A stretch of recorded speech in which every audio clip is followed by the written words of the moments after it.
जब रास्ता दिखाई दे रहा हो या किसी इंसान से उम्मीद हो कि ये हमारा काम कर देगा, तब कहना कि मुझे अल्लाह पर यकीन है। ये अल्लाह पर यकीन नहीं होता, रास्ते और इंसान पर होता है।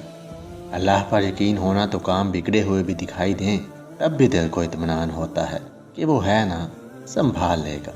जहाँ हम आज हैं, हमारे मंसूबे तो नहीं थे, तो आगे भी सब उसी के मंसूबों के मुताबिक होने वाला है। बेशक उसके मंसूबे हमारे मंसूबों से बहुत बेहतर हैं।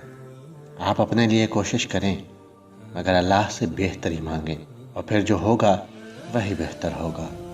देखो, जब पुख्ता यकीन होगा ना अपनी दुआओं पर और दुआओं को कबूल करने वाले पर, तो कभी आप शक व शुबा का शिकार नहीं होंगे।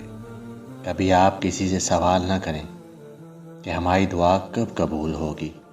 अल्लाह पर यकीन रखने वालों को अपनी मांगी हुई दुआओं पर बहुत यकीन होता है, क्योंकि उनका यकीन दुआ का इख्तियार देने वाले पर पुख्ता होता है। देखो, अल्लाह ने चाहा तभी तो हमारे हाथ उसकी बारगाह में उठे हैं ना। तो यकीन भी रखें अपनी दुआओं पर। यकीन वालों की दुआएं कभी रद्द नहीं होती। ज़िंदगी की किताब में सारे औराक हमारे मुताबिक नहीं होते।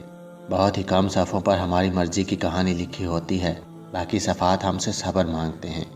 और जब हम उन कहानियों को जो हमें नागवार होती हैं सब्र और हौसले से पढ़ लेते हैं, तो यकीनन कुछ सफ़ात पर हमारी खुशियाँ दर्ज मिलती हैं। सारी बात इस किताब को सलीके से पढ़ने की होती है। अक्सर हम देखते हैं कि हमारे सामने वालों की दुआएं कबूल हो रही होती हैं, उन पे इनायतें की जा रही हैं, और हमें एक जवाब तक नहीं आ रहा। मायूसी होती है ना कि हम भी तो इतनी दुआएं मांग रहे हैं। दिल में तरह तरह के ख्याल आते हैं कि शायद अल्लाह ताला को हमसे मोहब्बत ही नहीं, अल्लाह ताला हमें देना ही नहीं चाह रहे, या शायद हमारी दुआएं ही नहीं पहुंच रही।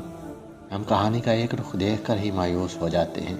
अगर हमें ये पता नहीं होता कि जिसकी दुआओं की कबूलियत पर हम शक कर रहे हैं, उसने पता नहीं कितनी देर इस लम्हे का इंतज़ार किया है, उस पर किस किस तरह की आजमाइशें आई होंगी। कभी कभी हमारा सब्र और हमारा इंतज़ार हमें बहुत वसवसों में डाल देता है। हमें लगता है कि हमारे इर्द गिर्द रहने वालों को इनके हिस्से की खुशियाँ मिल रही हैं, और हम बस सिर्फ तमाशाई बनकर अपनी बेबसी का तमाशा देख रहे हैं। शायद हमारे नसीब में कोई खुशी है ही नहीं, लेकिन ये महज हमारी मुख्तसर सी सोच ही हो सकती है, क्योंकि मेरे अल्लाह की रहमत का तो कोई हिसाब ही नहीं। हमारा अल्लाह बेहतर जानता है कि हमें कौन सी खुशी कब देनी है और कितने सब्र के बाद देनी है।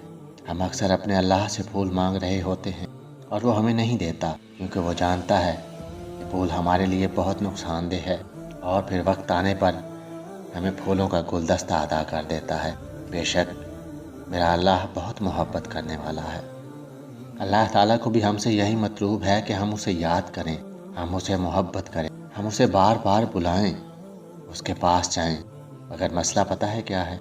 हम इंसान उसके पास जाते ही तब हैं जब दुनिया हमें तोड़ चुकी होती है, जब हमारे ऊपर कोई मुश्किल होती है। हकीकत में वो सब भी अल्लाह के हुक्म से ही होता है, ताकि हम उसकी तरफ मुतवज्जा हों। वरना तुम देखो, खुशी में कौन अल्लाह को याद करता है? बल्कि हम तो सबसे ज़्यादा नाराज़ ही उसे अपनी खुशी के मौक़ा पर करते हैं। इसलिए तो आजमाइशें आती हैं। यकीनन इन आजमाइशों का मकसद भी आप लोग समझ रहे होंगे।